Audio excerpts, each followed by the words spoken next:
Hello, everyone. Welcome to the Addicted Mind podcast. We are on to another episode. My name is Duane and I'm your host. Today, we have two guests, Andrew Drazan and Dr. Edmund Hakimi. And let's talk about Andrew first. Andrew is the co-founder and chairman of Wellbridge. Andrew has leveraged his business leadership skills and personal family experience with addiction to inspire and create an innovative and patient-first culture. Andrew was instrumental in bringing addiction treatment and addiction research together on a single campus so that scientists and clinicians can work together to advance patient care. Andrew's going to share his personal story of why he wanted to create a space like this. And it really comes from his own experience with addiction in his family. So he's going to share that story. And we also have Dr. Edmund Hakimi. Dr. Hakimi is a renowned board-certified internal medicine physician with fellowship training in addiction medicine from Brigham and Women's Hospital, Harvard Medical School. He received his Bachelor of Science degree from St. John's University in New York with a major in biology and a minor in chemistry. Dr. Hakimi earned his Doctor of Osteopathic Medicine from New York College of Osteopathic Medicine and completed his internal medicine residency at Stony Brook Southampton Hospital. He specializes in treating patients with severe substance use disorders and concurrent psychiatric diagnoses while conducting clinical research to develop novel treatments for these disorders. Dr. Hakimi's goal is to provide exceptional care to those with substance use disorders and wraparound services. Dr. Hakimi on this episode is going to talk about all the latest research in addiction treatment, especially concerning fentanyl and xylazine, and how some of their new research is leading to some novel treatments to really get the best possible outcomes for people who are struggling with addiction. Just a lot of knowledge there and a lot of experience. So I hope you get a lot out of this episode. I definitely enjoyed the conversation and could even ask a lot more questions if we had more time.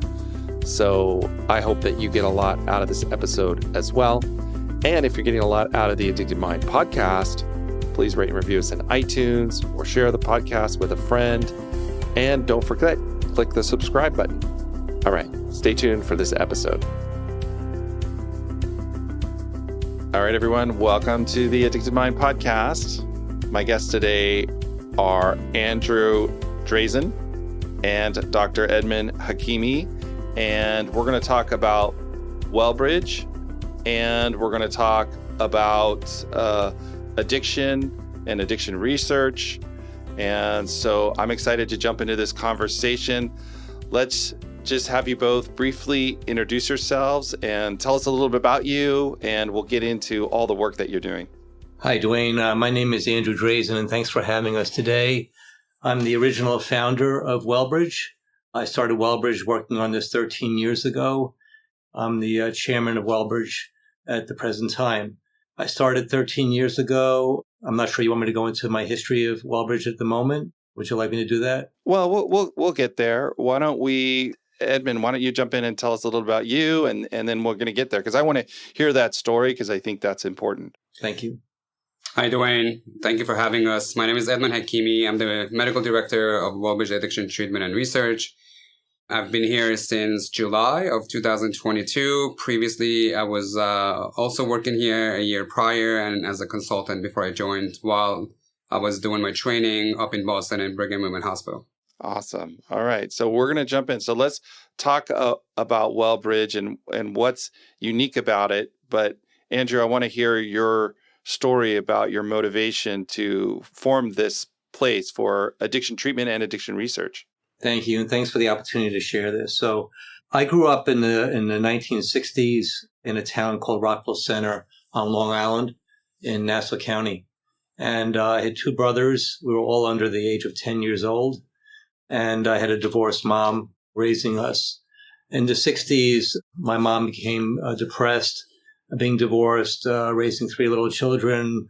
And in those days, there was very little understanding of addiction. It certainly wasn't considered an illness. Yeah. At the age of 6 or 7 years old, I started to come home from school and see some very unusual things and experience things like my mom passed out on the floor. My older brother and I used to bring her back to bed. And as time went along, in those days, doctors that she went to see They prescribed amphetamines to get you up in the morning, get the kids off to school, barbiturates to put you to sleep at night, and probably mixed with plenty of vodka during the day. At the age of 9 years old, I came home from school and my mom was dead. She died of an overdose of the pills and alcohol. And I was quickly ushered with my brothers to my father's parents, my grandparents, to go live with them. They were wonderful, wonderful people. They were warm, generous, engaged in our welfare. But I must admit, in the 5 years that we lived with them, my mom's name never came up. This was considered a sin for a mom to do this to her 3 sons in the 1960s. Yeah. Yeah, it was rough. And I took all those early memories of my mom and put them in a shoebox in my closet, I would say, for 40 years. I had such stigma and shame attached to what happened to my family, to my youth, and never went back. I got married young, still married to the same lovely wife, raised 2 children, but it wasn't until 13 or 14 years ago, while I had time to volunteer at a local emergency room and taking families to the morgue, that it hit me that this is how I ended up in an emergency room, volunteering and experiencing the horror and tragedy of people overcome by addiction, that I started to run around Long Island with an idea of creating a research-driven treatment facility for addiction and those who suffer and their families. Family was very, very important to me. I would imagine, I'm just imagining back in the 60s how, the stigma was so huge around addiction. Like, you just don't talk about it. There's something horribly morally wrong. It's a moral failing. And then you had that whole experience as a kid and had to lock that all away. I mean, oh my gosh, I can see why you'd want to do this. Yeah, that was the motivation, certainly. And to build a beautiful facility from the ground up that was welcoming to those who struggle and their loved ones, to provide dignity, hope, and respect to those who suffer with substance use disorder. And if you had the opportunity to see Wellbridge online on our website or visit, from the front door to the back, it's just uplifting, and patients are so grateful to come to a facility that treats them with respect and hope and caring for them in a setting like this, which is kind of uncommon in the addiction space.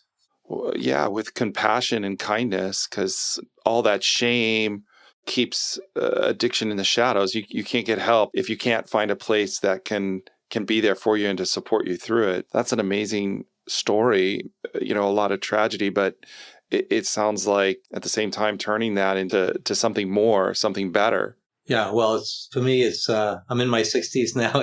For me, it's almost a legacy, and to see all the patients that we're helping every day here. I'm grateful that we got it all done. I must share with you that I started it 13 years ago. I had acquaintances and friendships with some very well-known developers on Long Island, probably the largest developers. I wasn't a kid anymore. I asked how long would it take to get going, and they said, "You mean like a shovel in the ground?" And I said, "Whatever you guys call it," because I wasn't a developer. And they said, "Well, probably a year or 2 the most." It took 8 years. 8 years with this town to get a building permit. And it was political. It wasn't the townspeople at all. It was just the politics of the local political structure. And we broke ground in 2018 after 8 years of trying. And then we opened our doors in the height of COVID in 2020.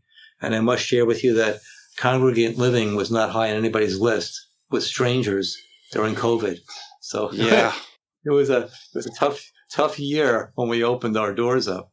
But it sounds like you said, the passion to provide this care fueled by your own experience of this tragedy of addiction just sounds like it just pushed you forward into this to make that happen, to be able to create this kind of space. The next question I want to ask is bringing in that research part of it and combining those two things, having an addiction treatment center with a research facility. Yes. So way back, I I wasn't a healthcare executive. I wasn't from the healthcare world. I studied a lot. I had so many years to study every day, to learn about addiction, the addiction space, treatment for those who suffer. I could never understand how the addiction space was unlike other illnesses like cancer, like diabetes, like heart disease, where it was common for a scientist or a researcher to possibly walk down the hall and collaborate with a clinician about a patient's care, like it's done at Sloan Kettering or other great facilities around the country and the world. Never has been done, really, rarely in the addiction space, if ever. And I didn't understand that. So I wanted to build an addiction research center right on the same campus with patients that are being treated. And that was always the vision and what we tried to create here. Yeah. In a way, I just connected back to your story of your mom, and that she didn't have that opportunity. That wasn't there. It was just a moral thing that we're not going to talk about. We're not going to look at. We're not going to say anything. And, bringing research to it is bringing the light to it, is talking about it, is discussing it. It's the complete opposite of that. I think that's, I think that's awesome. And that's so great. And just by doing that, breaking the stigma, and so people can get help. So Dr. Hakimi, let's bring you into this conversation a little bit, and your part in this, in making Wellbridge what it is, and the research perspective. So tell us a little bit about you, and let's get into that. Absolutely. So I've been in the field from probably 9-10 years ago in different capacities. To start out, first of all, I'm a person in long-term recovery myself from years and years ago. And through my own journey of noticing of the problems that's going on in my own life, trying to get care from what was available out there. And this is, obviously by no means, 1960s, but a lot more recent than that. However, the system of care was not similar, like Andy said, to any other models of medicine. Most of the places that I went to, it was very old-fashioned, based on abstinence model. As we know, that goes back to 1930s, 1940s, with little to no innovation in this field. And this is one of the fields of medicine where it affects so many people, and not just affecting them, it affects their family as a whole. So it affects a significant portion of the population. Yeah. Through that journey and realizing the barriers to care, the lack of research in care, the lack of implementing evidence base in the care of these patients, the respect for the patient, not the stigma that the patients experience while they're getting their treatment. Through the process of my own journey, I realized that this is something that I wanted to devote my life to and kind of change the system as a whole. Since then, I've been fortunate enough to collaborate with different organizations and have led some great teams. I have been able to help start Long Island's, Nassau County's first addiction mobile recovery unit. So that's pretty much a low barrier, low threshold clinic bringing addiction care to low income communities with low access to care, and be able to bring a mobile unit. It was set up in like a 40-foot RV, and that RV would go to, probation, parole offices, to high hit communities, to underserved areas, and really bring care to them. I've gone through different capacities, which I'm just not going to go through right now. And then when Andy and I met, our vision really was shared in bringing a respectful, evidence-based care to patients, and really combine that with research, not only to be able to implement the research that's been done already and actually implement them into practice, but also come up with new methods of treatment that could really help people and measure those outcomes and make sure what works, and then evolve from there.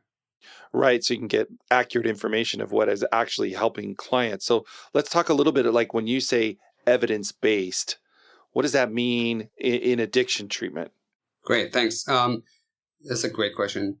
So evidence-based treatment is pretty much the same across the board in the healthcare field, right? So if I am a cardiologist and I want to prescribe medications to people or do some sort of cardiothoracic surgeries, there are everything that we do in medicine. It's based on looking at clinical trials, look at evidence to see what helps people short-term, long-term, what reduces mortality, what improves quality of life. And then based on the most recent updated data, we implement treatment for patients. However, in the addiction field, because of the stigma, we don't do a lot of that. For the longest time, the consensus in the addiction treatment field has been abstinence model, right? Right. You're using substances, it has adverse effects on your life, you must stop. Just stop, right? Or the slogan from the 80s, just say no. And if it was only that simple, and getting this really complicated medical condition or medical disorder into just say no, right? So, we never say that to anybody else in the healthcare field, right? If somebody comes in with heart failure, we don't tell them, just say no to potato chips and fries, right? Or just say no to, if someone comes with diabetes, just say no to cake and sugary beverages, right? We actually treat them. We treat them with dignity. Yes, you have a medical model. We're going to start you on medication that's going to help you. We're also going to provide diabetic education for you so you know what to eat and what not to eat. We're going to, implement some exercise 30 minutes a day for 5 days a week. And all this information that we give these patients comes from studies that have studied people, and they've determined what is the right level of exercise, what is the right level of caloric intake, what is the right medications that prevents, adverse events from the disorder. However, when it comes to substance use, our go-to is just stop, which doesn't necessarily work for people. Right. It's just stop. Don't do it. And I think that comes out of, like you said earlier, what Andrew was saying. In the 60s, no one was talking about it. It was this moral failing.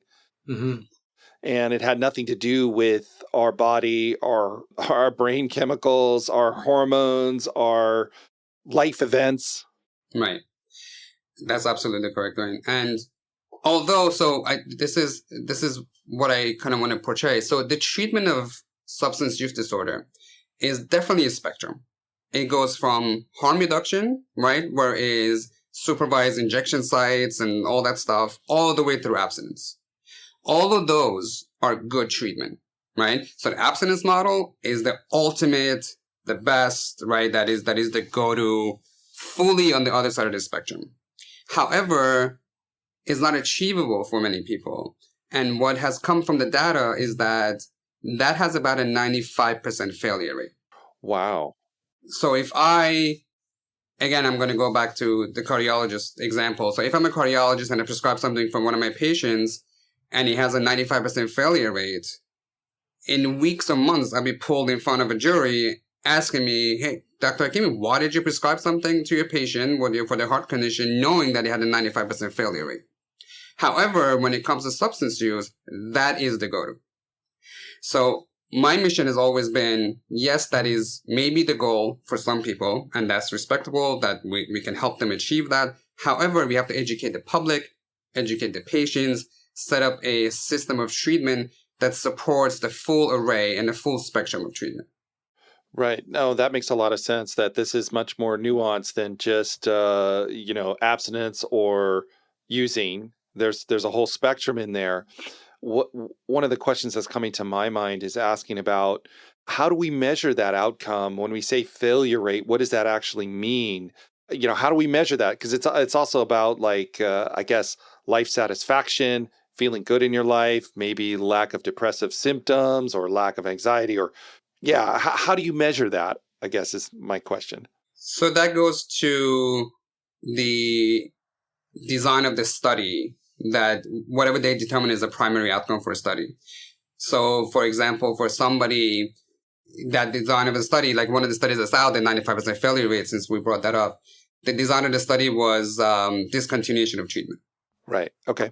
Right. So, they follow people for 1 month, and at the 1 month is how many people are still engaged, how many people are not. Right. So they're no longer getting any kind of support. They're no longer getting help. They're going back to that old lifestyle that probably wasn't bringing them much life satisfaction. Correct.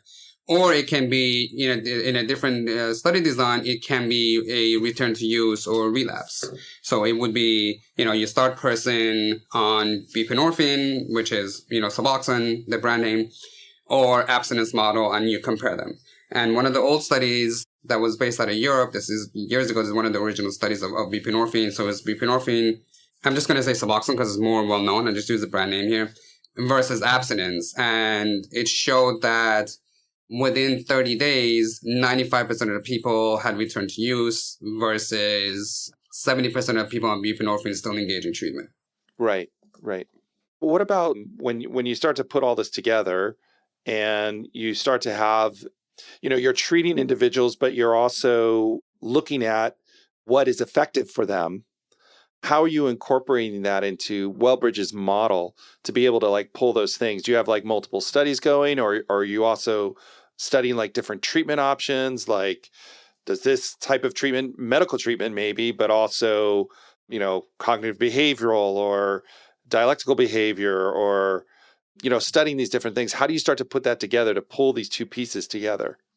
Absolutely. So one of the main things that attracted me to come to Wellbridge was this research model. So we have the model of Wellbridge is everything that happens here, from the medical department, from the clinical department, all the therapies that put in place, it has all gone through rigorous evaluation, but are evidence-based track. So nothing we implement here that we just thought it'd be fun to do, right? So it's all based on, let's go look at the data, this thing we're going to implement. Has this shown to be effective? Has this shown to improve outcomes or decrease mortality for patients? And then we implement it. On the research end, we have two different types of research that's going on here. So one type is translational medicine. And that's pretty much helping to bring in research that's already been done and implemented into a population and then measuring outcomes, right? So unfortunately, there is always a lot of research being done, but it just sits on a shelf somewhere and it never gets implemented, right? Even though it has had good outcome, just because it takes time and energy for everybody to go from what they were doing until, into new models. So that's the translational. And then we have the clinical research that goes on. And that's mainly towards therapeutics. For instance, in the age of fentanyl, because fentanyl takes a long time to leave the body just because of the decreased renal clearance. So it takes a long time for the kidneys to get rid of it. And it's also because it's lipophilic. So it's absorbed into the fat cells rather than just into the blood. Similar to marijuana, it stays in a body much longer. So if somebody uses high doses of fentanyl over a long period of time, they have significant amount of fentanyl reserve on their body. So their body becomes kind of like a fentanyl patch, right? And they have that fentanyl that leaches out of these adipose cells or the fat cells through the body for a long time. One thing that has complicated, which has made treatment a little difficult, is for patients who opt to be on Suboxone. Because Suboxone, it is a partial agonist and not a full agonist like other opiates like fentanyl, if it's given too early in the course of treatment, can put people into precipitated withdrawal. So that's why people generally have to wait for a certain period of time. Back in the day when it was just opiates and heroin, no fentanyl system, they used to tell people, wait 8 to 12 hours from the last dose, experience some withdrawal symptoms, and then take a Suboxone. And if you would have taken it earlier, it would put you into precipitated withdrawal, which just means that it worsens your withdrawal. With fentanyl, that could take 5 to 7 days until a person is ready to even receive that first dose of fentanyl. So there's tremendous research that's going on looking at what is the right time, what is the right methodology. There's different ways. There's low dose initiation, high dose initiation, low dose, high dose initiation. There are different methods. And they all have been shown good outcomes. When, for example, I give an example because I currently work there at Brigham and Women's. We implemented a low dose protocol where we were able to get people on a full dose of Suboxone within 3 to 4 days. At Wellbridge, we have been able to implement a new methodology of starting people on low dose Suboxone. And with our current model, which was just implemented, I would say about 2.5, 3 months ago, we are able to get people from last dose of fentanyl to full dose of Suboxone within 48 hours with the low risk of precipitated withdrawal. So, the clinical research of it is, what can we do to change this to help people get on these life-saving medications faster with the least amount of complications? Because we know that these medications lead to better outcomes, lower rates of returning to use, lower mortality rates from overdoses. So how do we get them to the medication faster? Because a lot of patients also, because of the severe withdrawals, until they're ready to get a Suboxone, they might leave treatment early, which implements go and returning back to use, and then, all those negative outcomes. So we implement this brand new protocol, and then we collect data, and then we bank these data, and then we do maybe like a pre-post analysis or case series or things like that, and then show that this new methodology might or might not work. Because something not working is still good data for people, right? So, right, yeah, this isn't effective. This is what we thought. Yeah, what we thought might work isn't actually working. Yeah, we want to know that. Exactly, or it might work and it'd be super beneficial. So then, which I can tell you right now, based on the sample size that we have, it's been very successful. So then we put this and publish it in a journal, and then other people can learn about it and do it and disseminate it. That's amazing to be able to have that data, to collect that data, to have the controls to be able to collect that data. Because, even in my experience in working in the addiction field for the last, 15, 20 years, treatment centers were going on just hunches of what might work for somebody, some kind of cognitive behavioral or dialectical behavior therapy, and not really understanding all of these underlying dynamics. And so to be able to bring the data to it and really see it is pretty amazing. So I want to jump back to Andrew. I'm just wondering, Andrew, as you're listening to him talk about this and seeing that vision take place, I'm just wondering, your reaction to that, to say, hey, we're doing really good research here. Well, we're doing great work. I'm so grateful Dr. Hakimi joined our team, full-time from up at Harvard, where his fellowship was occurring a year ago, last August, I guess. We're doing great work. We're helping so many, and it's really pointing towards individualized care. That what might be right for you, Duane, might not be right for me. And so we are collecting the data and restructuring programs to focus on what might work for you. And with that in mind, Wellbridge is truly a holistic program. We offer so many activities and options to engage the mind away from substances, whether it be fitness. We have an amazing gym. We have 2 pools here. We have art. We have crafts. We have art. We have dance movement. We have yoga. We have so many things, and you'd be amazed.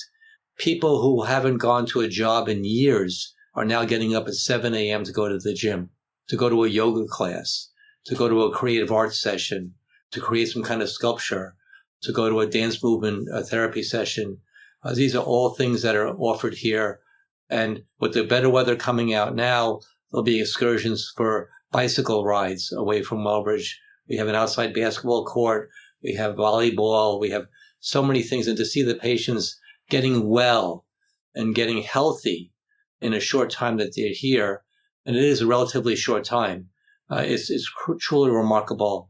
And I'm just blessed that this has all come to fruition after so many years of struggling to get it built, that it all came to pass, and it's here now, and we're helping so many. Yeah, and I love that you say individualized. I know just from my own experience working in the field, we had an IOP program that we did for behavioral addictions, and at the end, I would do these exit surveys, and by far this is not a rigid study, and I would ask them what part of our program was most effective for you, and what didn't help you, and I thought, okay, I'm going to kind of squeeze it down and get rid of the stuff that doesn't work. And I found out what happened is a lot of people, one person would say, this was the most impactful part of the program for me. And then another person was like, oh, this part of the program I didn't even get anything out of that. And I just kind of said, everybody has their own story, and you gotta do it in this individual way to help people find what works for them. Yeah, for sure. And we do that here. I think our patients are really appreciating the approach. I walk the halls every day. I make it a point to talk to patients. that I see here. By the most part, they're also grateful to have the opportunity to come here. We are an insurance-driven model. So when I say that, we're funded by managed care contracts that we have with the largest payers, whether it be United Healthcare or Blue Cross or Cigna or Aetna. But the reaction I'm getting from patients is that they make a relatively small copay on their plan to come here, and the rest is picked up by insurance. And they say to me, I've been to 5 rehabs, I've been to 10 rehabs over the last 30 years. Yeah. I wish I had the opportunity to come here first. My life would have been different. And that's what's so gripping. And in a way, it's so great. I'm so gratified to hear something like that, because they finally got it. They got to a place that can really help them at any stage in their life. But certainly the older ones, they want to make a change before it's too late. And so that's really great to hear and great to see. Yeah, that's a powerful story and powerful to see when people get really good treatment and they finally make that leap to wellness, and you can see them thrive. I'm also wondering, in doing this research, what kind of, and this might be for you, Edmund, what are you seeing with the opioid epidemic? You were talking about fentanyl, but there's a lot of other synthetic drugs out there that are coming out, and I'm wondering just kind of what you're seeing in your research and what you see ahead. Yeah, great question. So one of the newest epidemic is xylazine. Yeah, and I'm sure you've heard of it. It was kind of on a down low what was going on with xylazine. We started seeing it many years ago, starting out in Puerto Rico, and then it got really bad in Puerto Rico, and then we started seeing it scatterly in the United States. Most recently, the biggest epidemic in Pennsylvania, where I think the opiate supply was about 80 or 90% contaminated with xylazine. Just to give you the background, xylazine is a animal tranquilizer, so they use it for anesthesia in veterinarian care. It was the original people that came up with xylazine actually applied for FDA approval for a blood pressure medication. It was supposed to be a blood pressure medication for humans. It's very similar to clonidine in the way it works. However, it never got approved because it was highly sedating. It had a great central nervous system suppressant behaviors to it. So it was never approved for human use.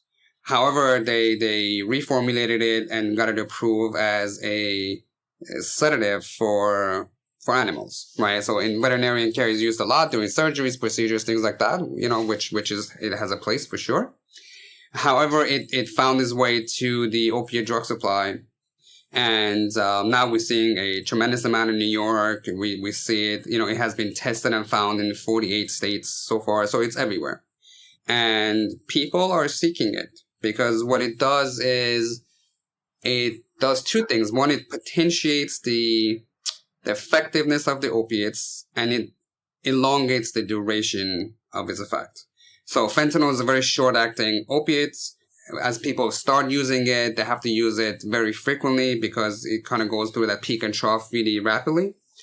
So addition of the xylazine into the drug, it makes it more effective and longer lasting, so they don't have to use that often, which is very attractive for people who right. Yeah, that makes sense. So now, but it has significant adverse effects. It causes sores that are very hard to heal. Many people are getting hospitalized because of it. There's a lot of infections that comes because it is open sores on people's bodies. And we have no effective method of testing for it. So there's no, we have like a fentanyl testing strips. We don't have that yet. There's some companies that are working on it.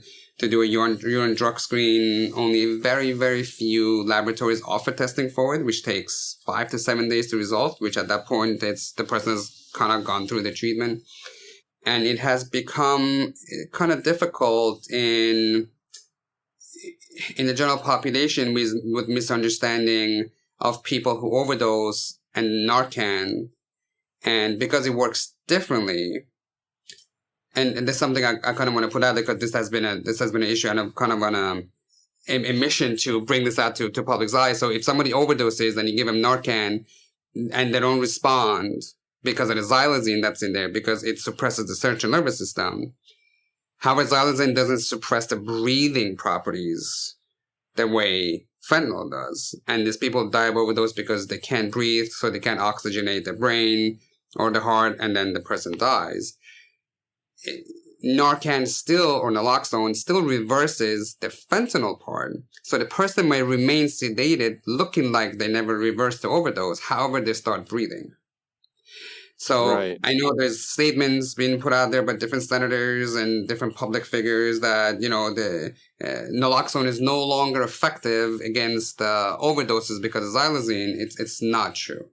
Oh, that's good information to know. That's very important. So you might, if you think somebody's ODing, you still need to give them that Narcan so that they can still breathe, and Correct. then the xylazine will have to move out of their system, but it's longer lasting, so the xylazine stays in their system longer and has longer effects. Is that correct? Yeah. So xylazine, it suppresses the central nervous system, but doesn't really affect the breathing pattern.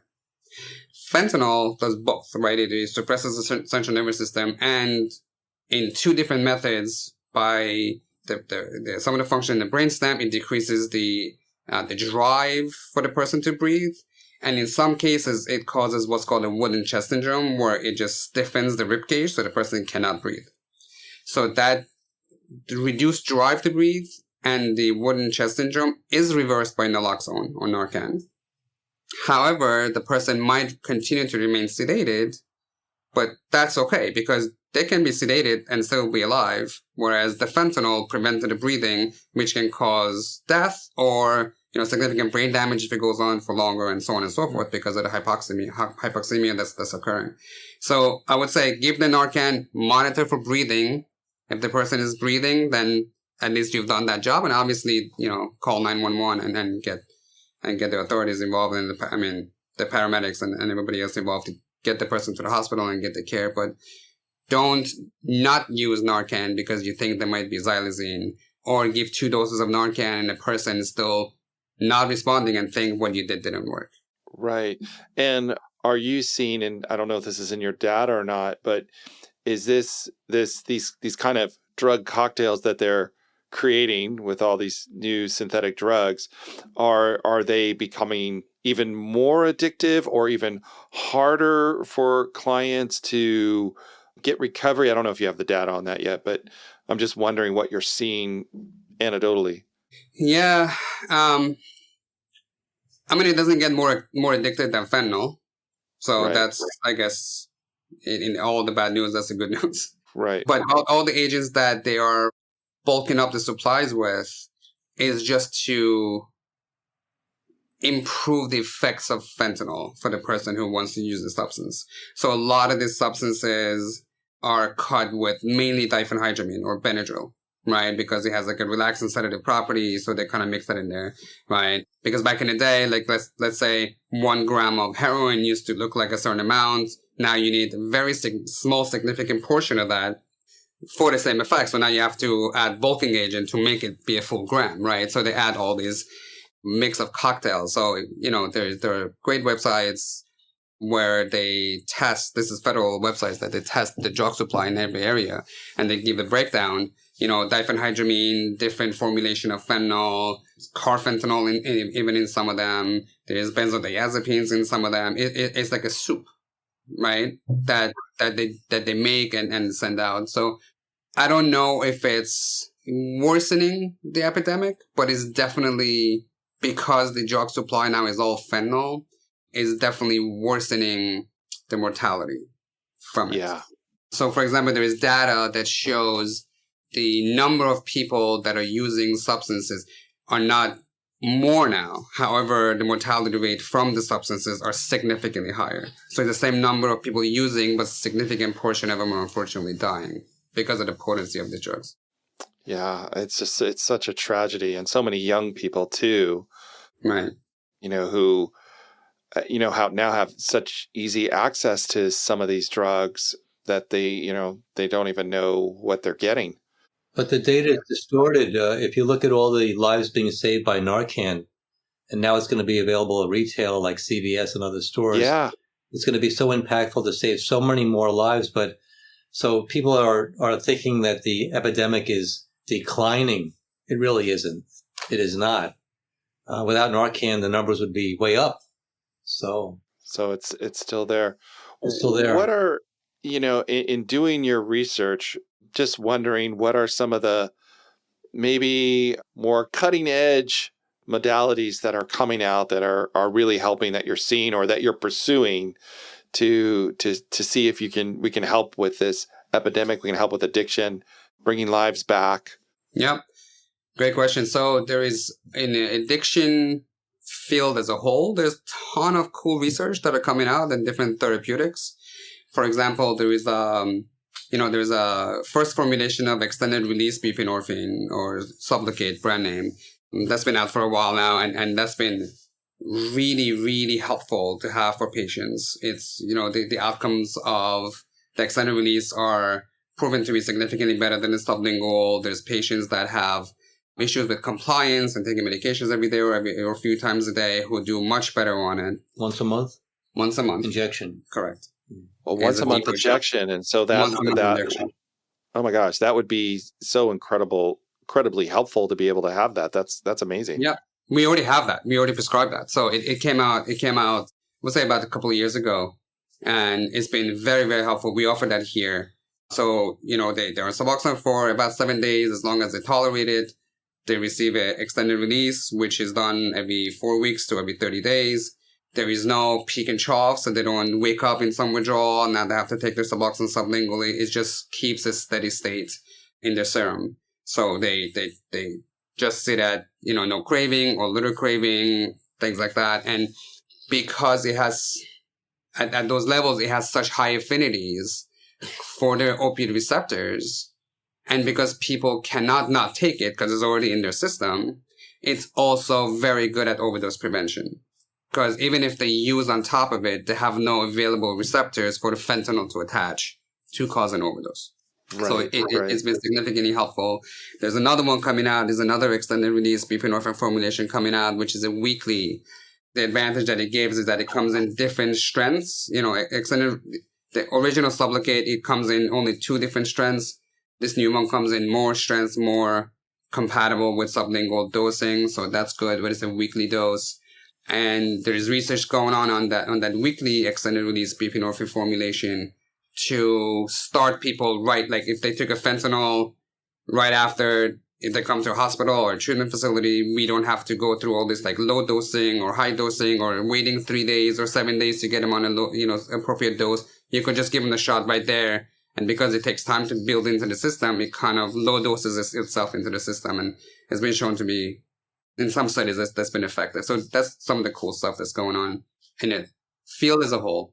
And that's awesome, because if they have that, then they can do the other stuff like rebuilding their life. If they're not totally overwhelmed with cravings, they can do all the other stuff of repair, making meaningful relationships, building meaningful things in their life that then builds more resiliency in their system to keep living the life that is meaningful to them.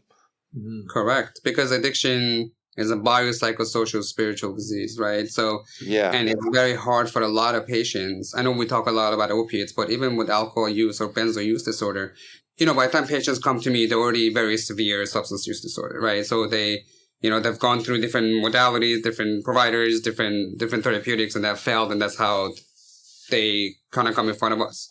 So, they have significant adverse effects in their life, relationships, school, achievements, all of that's still in place, right?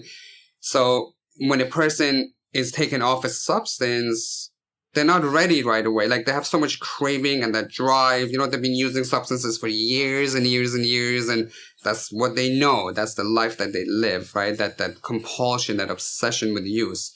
It doesn't just go out the door, right? By like a few days of treatment. Right. So, yeah, absolutely. Medications help to subdue some of those effects. So now those obsessions and compulsions, the withdrawal symptoms, the cravings, all this stuff you mentioned is at bayside. It's controlled. So now I can go and focus on my school. I can build some of those relationships. I can, participate in some of the community activities to be the person I want to be. And then if abstinence is really the goal, then you could continue having that conversation with the provider and be like, once the life is good and, you have all the foundations put into place, then you can have that conversation. Okay, you know what? I want to kind of live a life without medication. How do I come off of it? And then you can gradually taper as an outpatient when all the other aspects of the substance use has been then controlled. Yeah, with all the support around you to have that resiliency to get there. And I think all of us in our life, we need support. Everything's easier with support from others. And we definitely need that. Yeah. Absolutely. Well, I want to thank you both for coming on. Before we wrap up, I know we're a little over our time. I said 30 minutes and we're at 46 minutes, but this is such an interesting conversation. And I love when people are doing research and really trying to understand it, because that's where we're going to help the most people. But I always like to ask one question before we go with my guests, and I'll give you each a chance to ask. If someone out there maybe is struggling, has a family member that's struggling, and you could say one thing to them, one message, what would it be? And I'll start with you, Andrew. I'll put you on the spot. We can help. We can help. We can help. We can provide care. We can provide hope. We can provide dignity and respect where you've probably never received that while you're in your throes of addiction. And we can provide hope to you, and we can help. We can help reverse your life. We can help you have a meaningful life and provide you the tools when you leave here to have a sustainable life. Awesome. All right, Edmund, what about you? What would you want to say? I'll keep it short. Recovery is possible. Recovery is possible. I love it. All right. How can people find out more information about you guys? Where can they go? So they can go on wellbridge.org, and all of our information, our contacts, how to get in, read about what we do, everything can be found on that website. Awesome. And I will put all of that in the show notes at theaddictedmind.com. Thank you both for doing what you're doing. And Andrew, thank you for not giving up on your vision and doing it, even though it took forever, but it's a really good thing. It's really awesome for both of you. Thank you so much. Thanks, Duane. Thanks for having us on the show today. Thank you so much. And thank you for everything you do in the addiction space. You got it. Definitely. Thank you, Duane. It was a pleasure. Pleasure. Thank you. All right, everyone. Thank you for listening to the Addicted Mind podcast. As usual, all the show notes will be at theaddictedmind.com. So check them out. If you've enjoyed this episode, share it with a friend and click subscribe in whatever podcast app you use. And check us out on Instagram at Addicted Mind Podcast. All right, everyone. Have a wonderful day. And I will talk to you on the next episode.